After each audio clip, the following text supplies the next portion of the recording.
Trucks came from miles around, and the owner of the plant says, we have secret formula in the middle of the central plant. If you can save those secret formula, I'll give the fire department $50,000. And all the fire departments are trying their best to put out the fire. And no success. He said, I'll raise it $100,000. If you can get those secret formula out of the plant, I'll raise $100,000. They're trying their best, can't do it. All of a sudden, a small fire truck comes from Muncie. And Jewish guys come in, the old people, they come in, and they go right into the center of the plant, and they put out the fire. They're running, and they see them running around, putting out the fire. And they're successful, and they pull out the secret formula. And the head of this plant, he's so happy. He says, "I'll give you $100,000. What are you going to do with the money?" He said, "We're going to fix our brakes." So we're going to fix the brakes. That's it. Okay. So we have to be happy. How to be happy? Sometimes it's not so pleasant. Life is full of ups and downs, and we have to try and find a way to make ourselves happy. And the only way you can make yourself really happy is by having true bitachon, having trust in God. Reach out, figure in your mind that you're holding Hashem's hand. Now, Hashem doesn't have a hand, but you got to think in your mind as I'm walking down the street. My father in heaven, he's walking down the street holding my hand. A person always got to imagine that the umbilical cord is never cut between us and Hashem. A person walking around with this umbilical cord hanging over their head. The rabbis say, the Kabbalah say, it comes from our head. The soul is attached into our neshama, and our neshama is attached up high up. And the only thing that cuts it is called karet. Because a person does bad things, the source between the source and their soul is cut. That umbilical cord is cut. The spiritual umbilical cord is cut. But otherwise, a person has an umbilical cord. So a person's got to imagine all the time that they have this umbilical cord between them and Hashem, and that will pull them through all their troubles in life. A person's got to really have belief, and that really should make a person happy. The fact that they're attached to Hashem. We're all attached to Hashem, but not only we're attached to Hashem, we're also attached to each other. Kol Yisrael, Arvim Zelazeh, every single Jew is attached to each other. We're all attached. And that's also comforting. The comforting thing is to know that we are part of a family. We're all part of a big family. And people see this, and the non-Jews pay attention. They want to know why Jews help each other so much. So it's a very important idea. But let's get back to the book. And the book tells us the importance of music. The person wants to be happy. If do it Hashem b'simcha, it's very important to play music. And we find this in the Torah. Where do we find this in the Torah? Who is the most unhappy person in the Torah? David was very happy. But Shaul. Right, we learned this. We learned some on Shabbat. If you come to my Nach class on Shabbat, we learned this in Shabbat. Shaul, when he heard that his kingdom is going to be lost, Shmuel HaNavi tells him he's going to lose his kingdom because he didn't listen twice to Hashem's mitzvah. And Shaul has these fits of depression, total depression, fits of depression, bordering on madness. And he hired David to play music for him. So we see Shaul HaMelech, King Saul. Shaul is King Saul. King Saul was the first king of Israel. Tragic figure, a real big tzaddik. We have no idea what big tzaddik it says. What happened was, anyway, let's not go into the whole story, but what he had was, he had tons of money. It says he never had to raise taxes. He never took taxes from people. Can you imagine? It's like our president now. He doesn't take money, right? $1 a year. People don't care. They'd rather take money and whatever. But they don't care. It's interesting. Well, we had Mayor Bloomberg, right? $1 a year. I don't know. That guy worked so hard. I've never seen a person. No one worked harder than him. He's working for nothing, basically. He's working for the society. That was King Saul. Shaul HaMelech, who worked for nothing. He paid the army from his own pockets. He would sustain all the poor. Amazing. He was a very wealthy man. Big tzaddik. But unfortunately, he lost his kingdom. He lost his kingdom because he never had the guts to stand up to the people. He never had the guts to stand up and say, I'm the boss, and the buck stops with me, and that's it. He didn't stand up for that. And unfortunately, lost his kingdom. But you know what?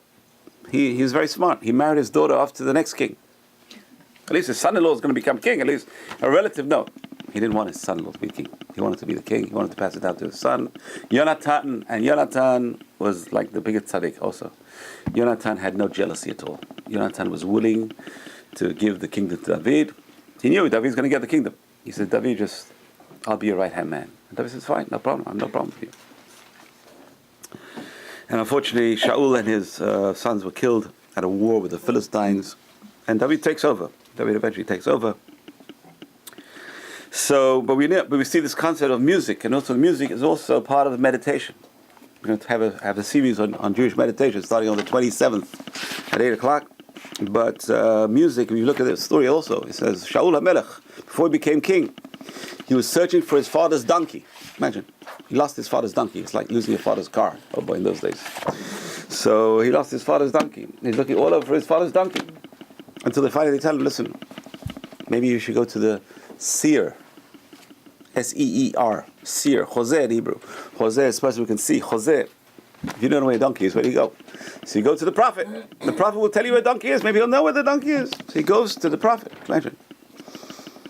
And Shmuel tells him, he says, I know where your father's donkey is, but you're going to be the next king of Israel. Wow, isn't that good news? He got two good news. He lost his father's donkey, but look what came out of it. So instead of getting depressed, I lost my father. He's going crazy. He's looking for his father's donkey. His father's going to really get him. He lost his father's donkey. But he found a kingdom. He found a kingdom, and he found his donkey as well.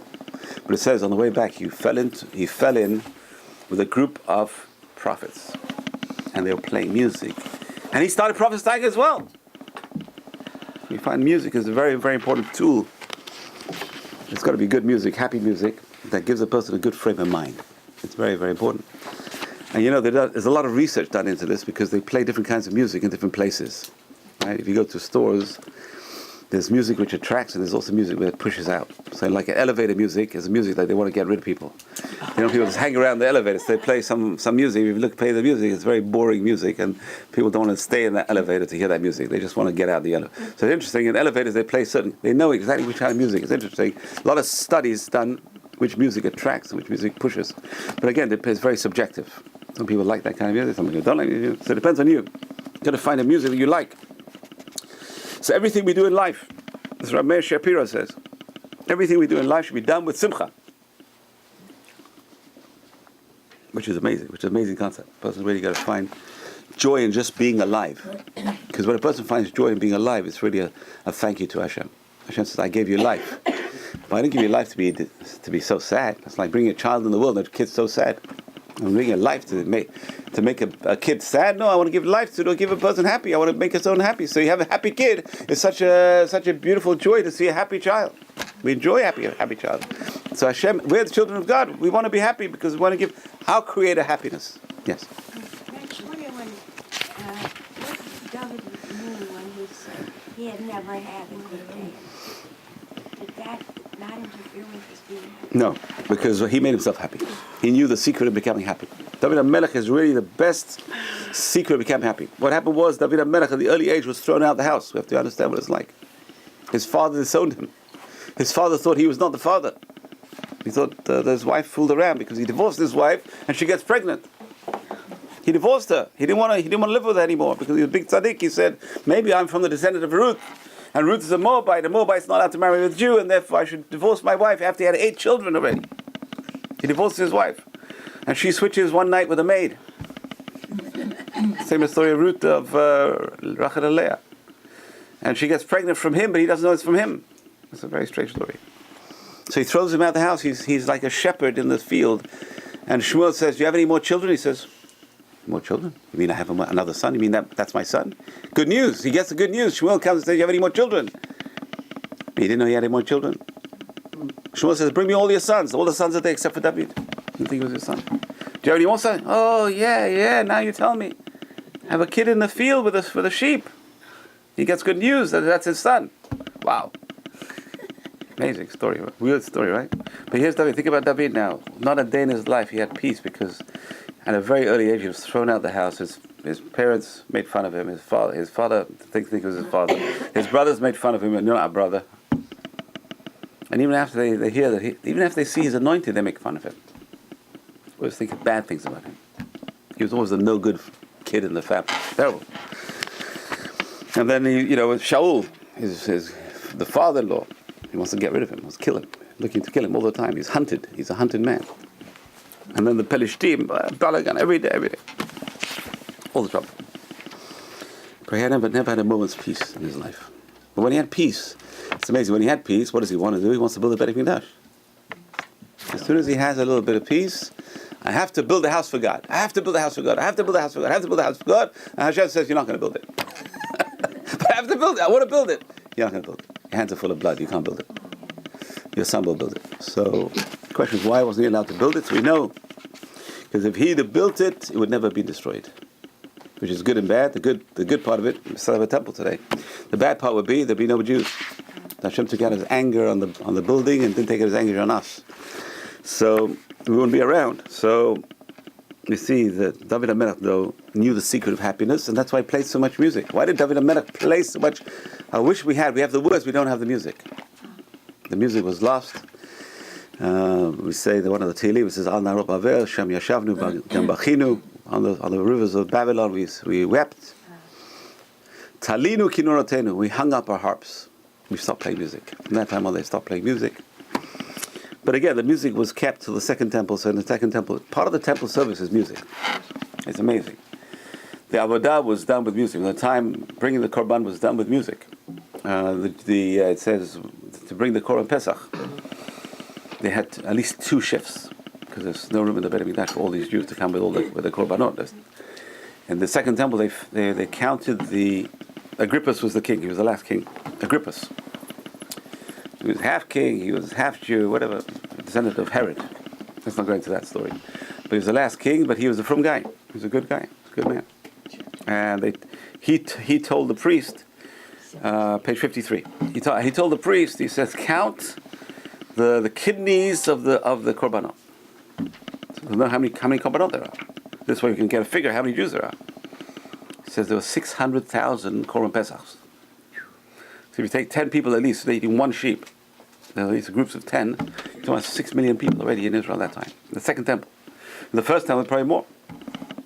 It was a tremendous time in Shlomo HaMelech. There's a tremendous expansion of the Jewish population. Converts came in. Oh, everyone's coming. Everyone wants to be Jewish. Amazing.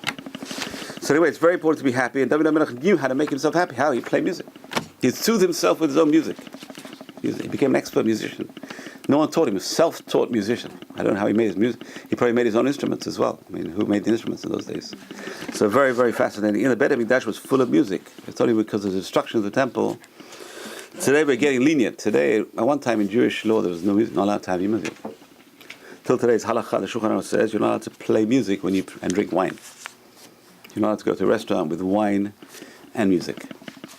That's the most lenient opinion. The strict opinion is there's no music. Today we're lenient with recorded music, but live music is a problem with wine. You can't drink wine and listen to, say, someone playing the piano, because it's filling up one's life with joy when the temple is destroyed.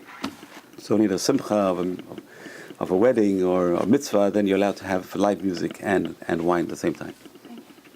I don't know if I ever told you, my husband was a professional musician. Yes. All his life, from the time he was 16 till he passed away at 63. And he always said, my business would have driven me crazy, but my music kept me sane. Right. So the question is, what's his business, what's his music? I mean, they're both the same, so you're right. No, he had a big business. Okay, that's good. Okay, good. So anyway, that's it. So music. Music is very, very critical. People don't hear enough music. We've got to fill our lives with music. So the question is, I was talking about when I have a son who is very happy. He's always humming music to himself. He's living in music. His mind is full of music, so a person can hear music all the time. And that's the idea. The idea is take the wedding with you.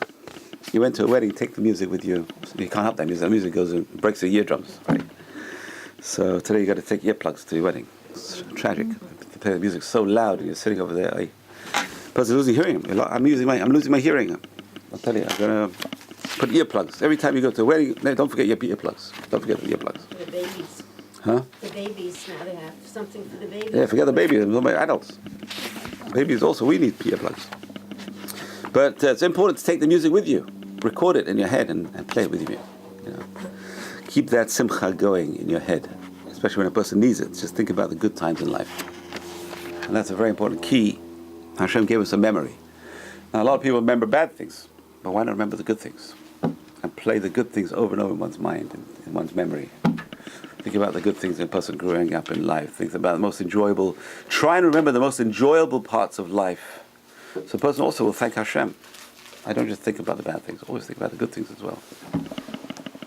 Think about the really happy events in one's life and play it over in one's head and then say, Hashem, thank you. Thank you so much for those good events and good memories I have in my head. Thank God, Baruch Hashem. So it's very important to have music around oneself and listen to music. So Rambam says in Hilchot Deot, he tells people who felt sad, listen to music. So today you have no problem, just MP3, it's on your phone, music's on your phone, you can just download it. There's no excuse to be sad today. So much music a person can get today. It's amazing. And Jewish music, forget about all the garbage.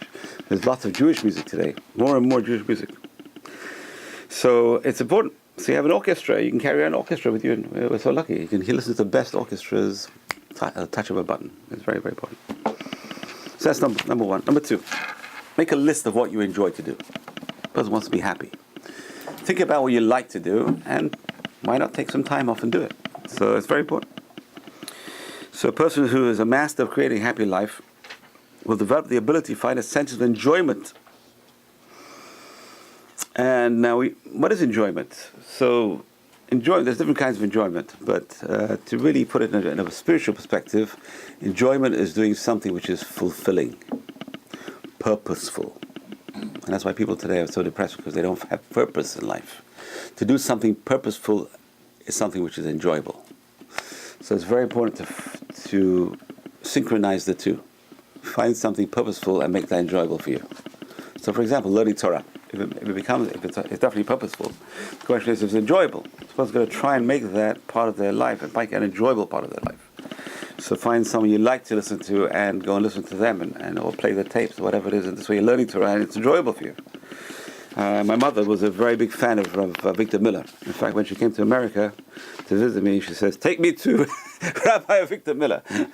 Okay, Mom, whatever you say, Mom. So I take her to Brooklyn and go chase down Rabbi Victor Miller. Got to find out where he is. So you find he has a shul in Brooklyn, and Baruch Hashem, we met him, and he gave a nice bracha. Very nice. So she was a fan of Rabbi Victor Miller. She's in England listening to his tapes. He had bought all his tapes, and she's listening to his tapes, reading his books. And she was a very serious student. From in her 80s, she was very serious. She was underlined, go through his book, and that's very important. She was happy doing it, purposeful and happy. So it made her happy, and it was purposeful.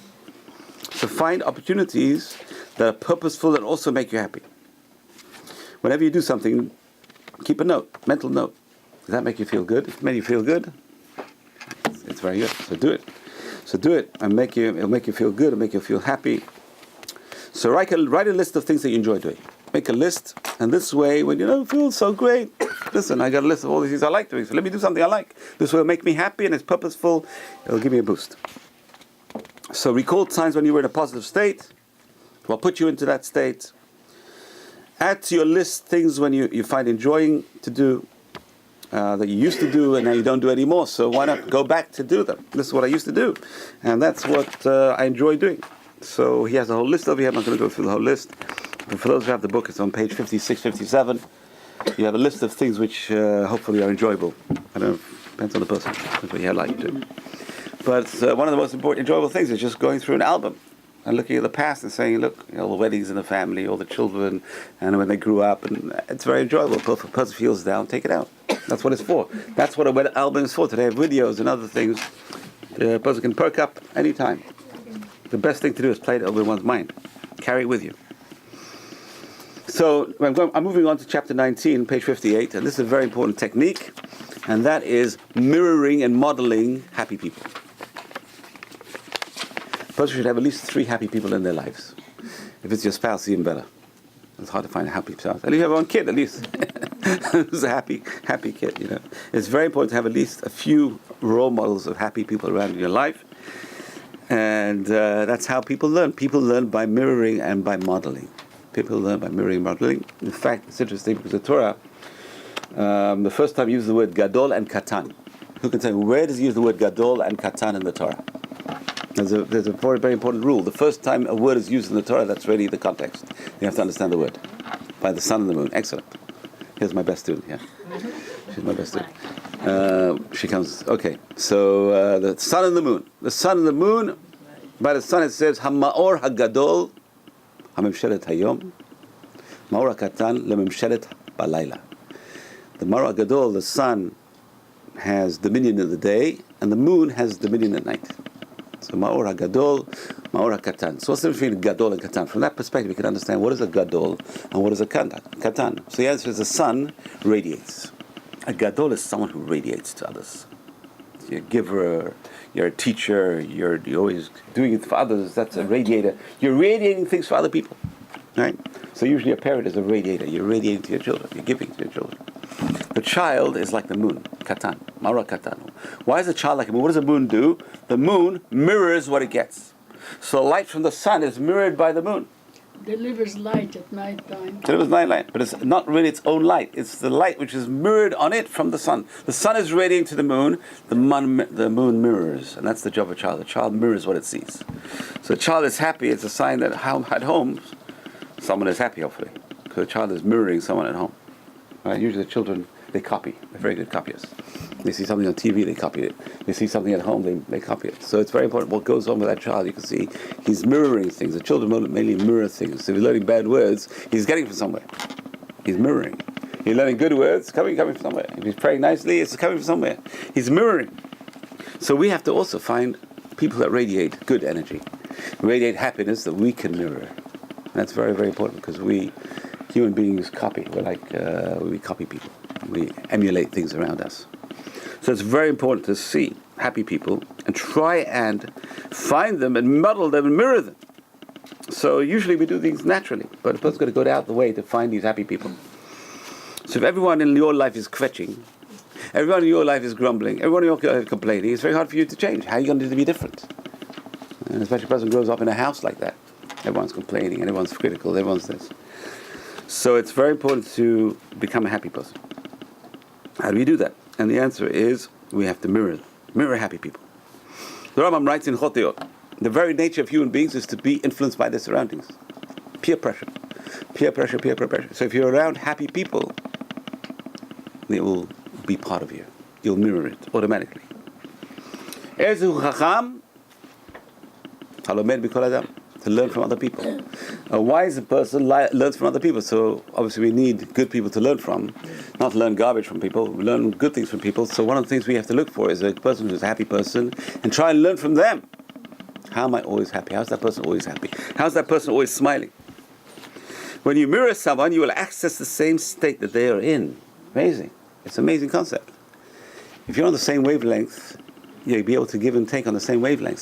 So now if you can mirror someone who's happy and smiling and in a good mood, by copying the facial expressions, the posture, the tone of voice, the speed of talking, even the rate of breathing.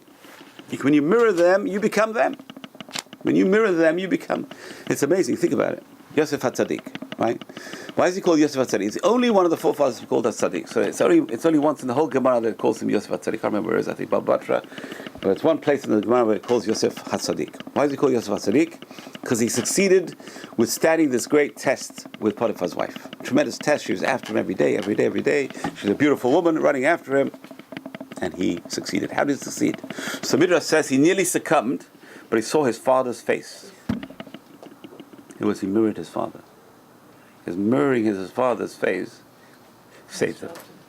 So you see over there this powerful idea of having a mirror, an image of someone to copy. You have someone good in your life, a role model. I have a role model in my life. I remember he was the head of our shul, and I saw how people screamed at him and shouted at him and abused him, and he stayed calm.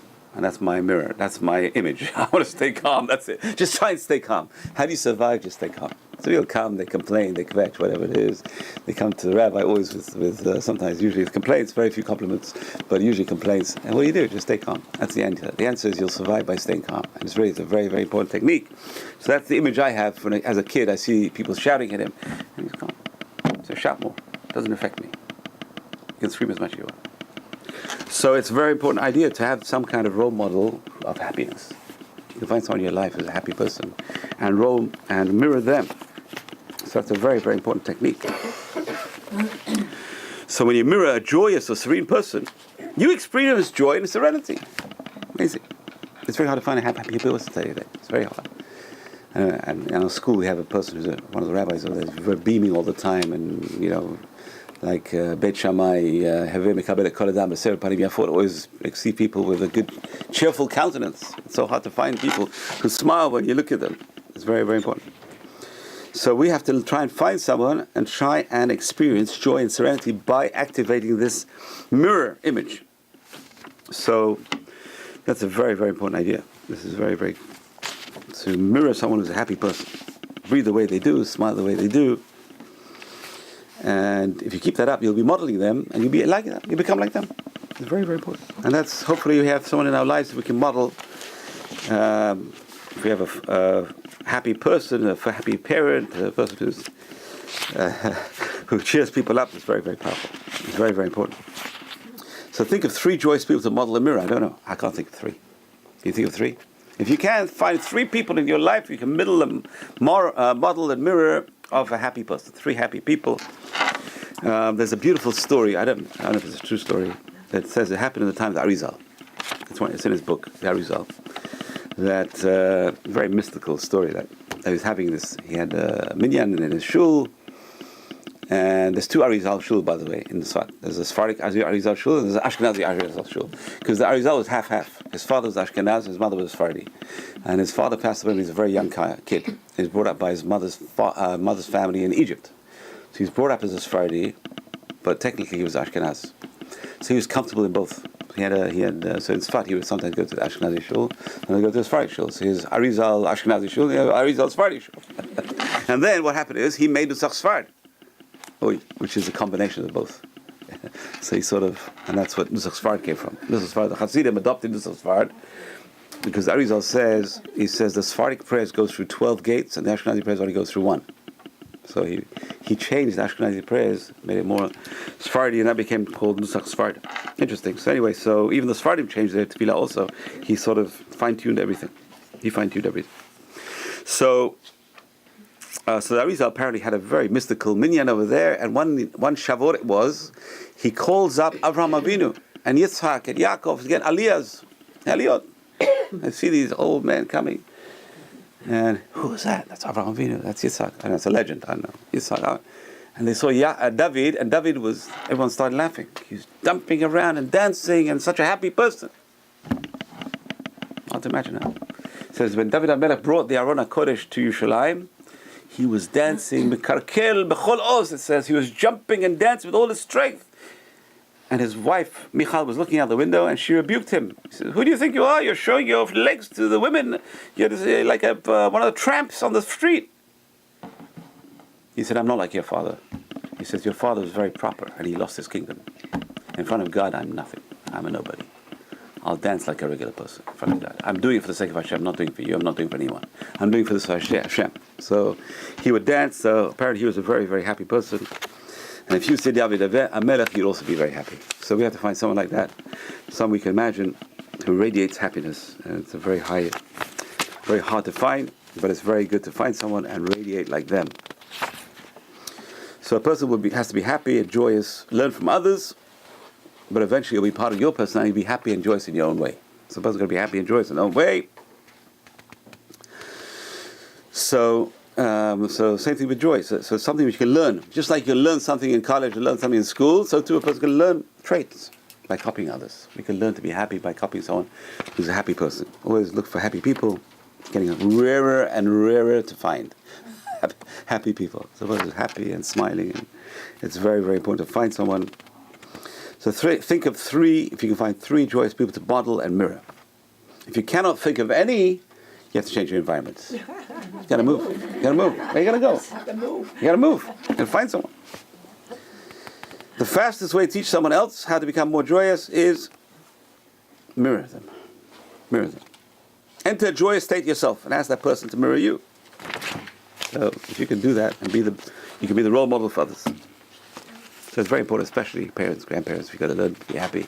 So our children see us and our grandchildren see us. Look, we can learn to be happy as well. Usually it's the other way around. We see our grandchildren, they make us happy. They're happier than we are. Kids are always happier than the adults because they have less worries. Okay, let's move on to chapter 20. This is a hard one. And it takes a lot of chokhmah to be able to get to this level. And that is the joy of character development. Now character development is a whole We had a class, I think, once on character development. We went through the book. There's also a very good book by Zelig Pleskin on character development. I think he has a few books, actually. All his works are about character development, basically. All his works, even this one, happiness, is part of character development. It's a very important part of the character. If a person's happy or sad, it's a very, very important part of the character. So all his books are about character development. But he has a book called Gateways to Character Development, to Self-Knowledge. Gateway to Self-Knowledge by Zelig Pleskin. Gateway to Happiness was one of his first books. Yes, Gateway to Happiness, but he has Gateway to Self-Knowledge. He has also a book called Gateway to Self-Knowledge, where he has a whole list of different traits. Very, very interesting. I think we talked about it once. So, it talks about the joy of character development. Now, most people think character development, that's not very joyous. That's hard work. It is very hard work. It's very hard work, very tedious work, and sometimes very, very sad and depressing. The person thinks of the flaws in their character, and I've got to work on that flaw. I have a bad temper. I've got to work on that temper. I get fits of jealousy. I've got to work on my jealousy. I've got to work on this. I've got to work on that. It's very depressing. But if a person's really into changing themselves, every step up brings a person tremendous joy. I think I'm becoming a better person. I'm trying to make myself a better person. And that should make a person happy. So that is a very, very important idea of having joy and fixing oneself. We talked about last week, we said the Vilna Gaon says the main reason for a person coming into this world is to fix their character. The main reason, imagine, we're here in our world because we talked about last week, we said there's three parts to a person really, basically. I'm just trying to simplify. There's the soul and the body, and then there's you. You're not your soul, you're not your body. Who are you? You are your character. You are the character. And the Kabbalists talk about what's called the levush haneshama, the garment of the soul. So it's interesting, if you think about it, the soul is just energy. Energy takes the shape of the container it's in. If the container is a beautiful container, the soul fills up the container like it is. If the soul and the container is a miserable container, the soul also fills up the miserable container. But the expression of the soul is through the container. So the container has cut clear glass, the soul shines through clearly. The container is dirty glass, the soul will not shine through so clearly. So it's very important, that container. And that container is what's called the levush haneshama, is the garment of the soul, and that garment of the soul is our character traits. That's who we are. We are our character traits. We are our sum total of our personality. That's who a person is. Who are you? My personality. That's a hard one, right? So a person with a nice personality, that's a nice you. A person with a mean personality and jealous personality and rotten personality, then that's who they are. So they're going to change. That's our mission. Our mission is to perfect the personality, because when we perfect our personalities, our soul can shine through. It's very, very important. It's very hard to perfect the personality. So most people are scared to hear criticisms because they know they have flaws, and it reminds them of their flaws. So we're on page 60. All people have one thing in common. They all need to learn how to appreciate opportunities to develop their character. Because that's our mission. If our mission is to develop our character, the things which help me develop my character, I got to appreciate. If that's my mission in life, I have to appreciate what helps me in our mission in life. So every test with people is all about character traits. It's not as nudging. I get this all the time. People nudge me all the time. I get people calling me non-stop. Some people just keep calling me. And they're not members of the shul, they're not this, but they need this favor, and they need this, and they need this, and they call me. Listen, it's cheaper than a psychologist. It's cheaper than a psychiatrist. Call a rabbi. So the rabbi gets it. So the person's going to know how to handle situations. It's all character traits. And they're all tests of character traits. Am I going to get upset? Am I going to get angry? Am I going to get this? Call me 50 times. Or I'm going to stay calm. I'm going to try and stay calm. So that's really a big test of character. Self-control. Self-control. So we have to learn to appreciate these opportunities. They're all opportunities for self-growth. You have an opportunity. You have young children in the house. Every day is many opportunities for growth. Dealing with kids, it's such a, you don't know what's going to happen next. It's like you got to be all different kinds of role models in one hat. You got to take it out of your hat. How are you going to deal with these kids? One kid comes back and then they fight amongst themselves and then balagan, and one raucous kid can drive everyone crazy. So the parents are really, it's really a way to develop one's character. So we all know, we have to all start off as young kids. Listen, kids are very malleable at a young age. We have to teach our children at a very, very young age. And today it's becoming even earlier. preschool is so important today. It never was important one time. But preschool says, kids who go to preschool are much more developed than kids who didn't go to preschool. Because they learn social behaviors at a very young age. The main thing we're trying to teach our children how to be social, how to share, how to get along, not to fight. So the earlier we can teach them, the better it is. It's much for a smoother household. So anyone who lets the character traits go on autopilot will have many character failings. If they didn't work on their character when they were young, we talked about last week, if you remember the story of the young lady who her parents never told her no. And she got whatever she wanted. And she wanted a husband who's going to give her whatever she wants. And finally, she found the guy, and the guy broke off the engagement. He said, I can't do this anymore. And then she had to change herself. It's much harder. It's much harder at a later age. We talked about how a person who's used to sleeping late, it's one small flaw, sleeping late in the day. It's so hard to change that later on, to wake up earlier, to break that habit of sleeping late. Even on a Sunday, how do you break that habit of sleeping late? It's such a hard. So to have faults is a normal human condition. That's why Hashem put us here. Hashem put us here to fix the flaws. When we fix those flaws, we become more Hashem-like. You want to be more like Hashem. Hashem is perfect, but we're not perfect. So what do? We have to try and perfect ourselves as much as we can. So He's our role model. Hashem is the role model. That's why Hashem says, be holy because I am holy, but how can I be like you? I have no concept. How can I be like you? I can't. You're not jealous, even though the Torah says Hashem is a jealous God. And it talks about idolatry. Hashem doesn't get jealous. So Hashem is way above these feelings. Hashem doesn't have feelings. He's not a human being. We have to try and get to that point where we can try and make our feelings, we're superhuman, in a sense. Control our feelings. Don't let the emotions conquer us. It's so hard not to let the emotions conquer us, especially for women. Talking to women, it's very hard. Because women are guided by their emotions. Men are guided more by their brains or something else I'm not going to talk about. But, so it's very hard to control one's emotions. It's very hard to control oneself in general. That's why it says, Ezu Gibor, Kovesh Yisro. So a person who controls themselves is a mighty person. Who is a mighty person? A person who controls themselves. That's the hardest part, is to control oneself. So in a sense of purpose of just fixing oneself. Most people are not in tune with fixing themselves. Most people don't even talk about fixing themselves. We're here to make it. Americans, we're here to make it. We're not here to fix ourselves. We see it around us, so many flaws in this. The people who lead the country, and there's flaws, character flaws, major character flaws. Major character flaws. So it's very important to control these character flaws. And a person should get a sense of purpose and joy from controlling. A person says, you know what, I had this desire for chocolate today and I control myself. Wow, that's great, that's big.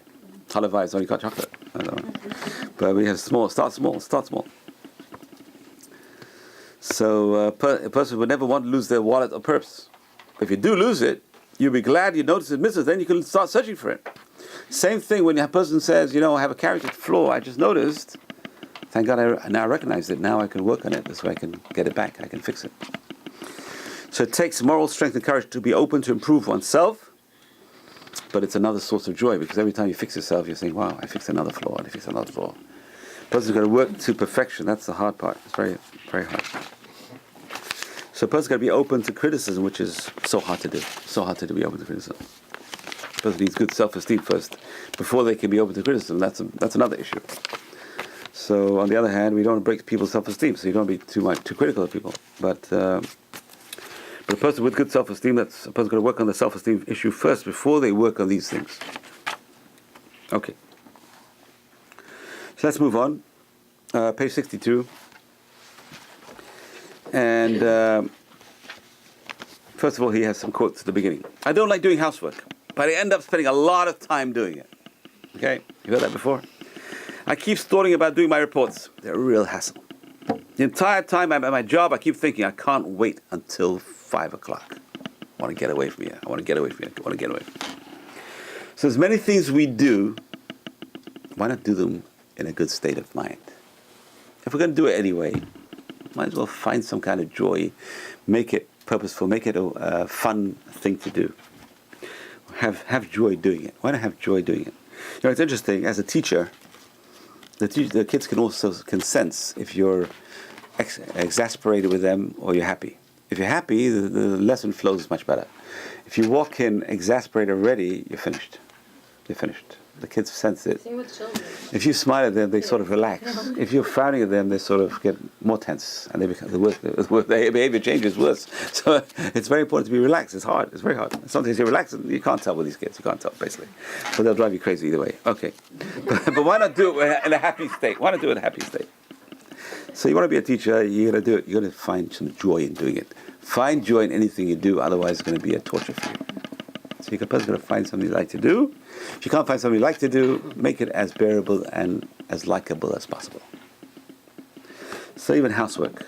I don't know, I personally find it a change, because I'm not there every day. I'm not doing it all day long. So it's a change, put dishes in the dishwasher. It's like time to relax. You can put a dish in a dishwasher. Like you don't have to think about it. Just put a dish in a dishwasher. How much do you have to think? So it's the time to relax. Put a dish in a dishwasher. Some things a man can do, without any hassles. Don't overdo it. Don't overdo it. There are many tasks, jobs, and chores they'll end up doing anyway. So you might as well enjoy it. Many hours of our lives are spent this way. It's Rav Chaim Friedlander, very, very famous. He was Mashgiach Panovich. He was also my Mashgiach when I was a kid. He used to come to Netivot to give once a week. He was the Mashgiach of Netivot, but he came once a week. Okay, part-time Mashgiach. It's better than nothing. He gives a talk once a week. He was a student of Dessler. I knew 3 students of Rav Dessler, Baruch Hashem. So he was one of them. So he used to say, if you're going to do it anyway, do it with joy. If you're going to do it anyway, do it with joy. And it's so important to teach our children this. Give them a chore, and they start complaining. If you're going to do it anyway, do it with joy. Choose to do it with joy. And it changes your whole attitude. It changes the whole action you're doing. Do it with joy. And that's one of life's challenge. My life's challenge is to transcend boredom. It's interesting, because we do many mitzvot, but how much joy do we do it with? We do many other things, but we do it with joy, with gusto. I'm going to the mall today. I'm going to get up early. Plus, going to a movie. I'm going early. I'm going to go to shul. I got to shul. Another 20 minutes, another 30 minutes, another half an hour, 1 hour, 2 hours. I'll go. But why not do it with joy? That's the Ramchal, Rabbi Chaim Luzzatto says, a mitzvah with joy is like 1,000 times more powerful than a mitzvah without joy. It's imagine 1,000 times more merit than a mitzvah. No, imagine 1,000 times more. It's not like it's 1 time more, 2 times more. It's 1,000 times more. It's like a big difference, a massive difference. It's like you have 2 kids, and one kid says, you tell, can you get me a glass of water? Okay. Can you go instead of me? And you're close to the door. Just go get a glass of water for you. And the other kid says, Dad, you need anything? I'll get you right now. Night and day, 1,000 times more. And that's what we got to put up today. If you're lucky, you get a glass of water today. Get me a glass of water. Okay, so that's the way it works. So we're going to do it anyway. We're going to do it anyway. Rav Chaim Friedlander says, do it with joy. If you're going to do it anyway, do it with joy. Make life joyous. If you're going to do this anyway, you've got to go to the dentist. How do you make that into a joyous, I don't know. If you're looking after yourself, it's you're doing the mitzvah. Hillel says when to have a bath. And he's so happy. He says, why are you happy, Rabbi? Why are you happy? His students ask him. He says, what mitzvah are you going to do? He said, I'm going to go and have a bath. He said, what mitzvah is that? He said, I'm cleaning Tzelem Elokim. I'm washing the Tzelem Elokim. We're creating the image of God. I'm cleaning the image of God. It's a big mitzvah. So look, you go to the museum and you see all the kings over there. What's it called? Madame Tussauds, right? Can you imagine if the king walks in and sees his statues dirty? He's going to get very angry. So every day they hire a guy to clean the statue. So you can imagine, we're the Tzelem Elokim, you're walking around dirty. I'm going to wash the Tzelem Elokim. It's a very important concept. So one of life's challenges is to transcend boredom. So boredom, okay, it's a distressful state, but it doesn't have the intensity as anxiety and fear. It's not as strong as depression and anger, but boredom is painful. It's the worst of having a kid at home, and he keeps telling you, I'm bored, there's nothing to do, I'm bored. Oh boy, nothing worse than that. So you have to find him things to do. It's very, very important. So boredom can be very, very boring, but there's many ways of making it interesting. So it's quite easy to get out of it. Suppose you listen to a class or lectures you find boring. Your mind is spaced out. But then there's a fire alarm and everyone starts screaming, fire, fire, fire, everyone out. So straight away, it's much more exciting, right? It's much more exciting. Or suppose in your bored reverie you think of a creative idea you feel that can make you earn a fortune. And it's a person bored. But in the mind is amazing because our minds are working all the time. Whether you're bored, you're listening to me on one level, but your mind is moving on a different level. It's amazing how the mind can work at different levels. Windows did not invent multitasking. Microsoft did not invent it. The mind already had multitasking many years before. So, interesting. So, suppose your brain suddenly runs through 10 most favorite memories. And it does so with great intensity. You can even add music and vivid colors, then your state will change. Or you may even find a way that knowing that information will make a major difference in your life. So, for example, the teacher might say, the points I'm going to say now will be on your final exam. I want each of you to know it well, so it will help you in your life in general, and on the next test in particular. All of a sudden you see interest on the kids' faces. They want to pass the exam. They want to know what's going on. So this way, so we have to be able also to find some way of changing our attitude to things. It's interesting. You see kids. I did it myself. I tell you, when I was a kid, I was not really into going to synagogue. My father used to wake me up. Thank God he woke me up, and he used to drag me and make me sit next to him. And eventually it worked. It's amazing. It worked. He put his arm around me. It was a very, very warm atmosphere, sitting next to your father and being hugged by him, and he made me follow along with him. He saved me. He chased me around the house, teach me my bar mitzvah. I was also quite the worst student, but eventually it helped. Eventually it did work, and eventually it did. When I got to 18, I had to make a decision. Which way in life? It's a major decision. You're even in yeshiva. You're raised in a yeshiva, but when you get to that 18, you have to make a decision. Are you going to stay in college? Are you going to stay in college? Are you going to make that extra effort to not to go the path of the masses? Are you going to make that effort not to let that peer pressure affect you? And you see many kids, they go to yeshiva, but the peer pressure affects them. And they're gone. Sometimes they're gone for a few years, sometimes they're gone forever. You see that. So can you imagine, today kids have to make that decision, and it's a major decision. I made that decision, but everyone has to make that decision. Everyone in this room made that decision. Are we going to stay or we're not going to stay? What are we going to do? We're going to go with society, or we're going to go against society. And if we're going to stay, you might as well do it well. If you're going to stay, you're going to try and reach the top. There's no point giving up so much and not giving it all you got. So it's might as well, if you're going to go to shul, you might as well do it right. I'm not saying not do it at all, because that's the worst option. But if we're going to go anyway, and it's cold and it's staying raised, well, why not get the maximum bang for your buck? If you're going to go anyway, you might as well go earlier. Might as well. So a person's going to go and make that decision in life, that certain things are value, certain things are important, and you're going to make that decision. Say, this is where, but I'm going to find joy in it as well. I've got to find purpose in it.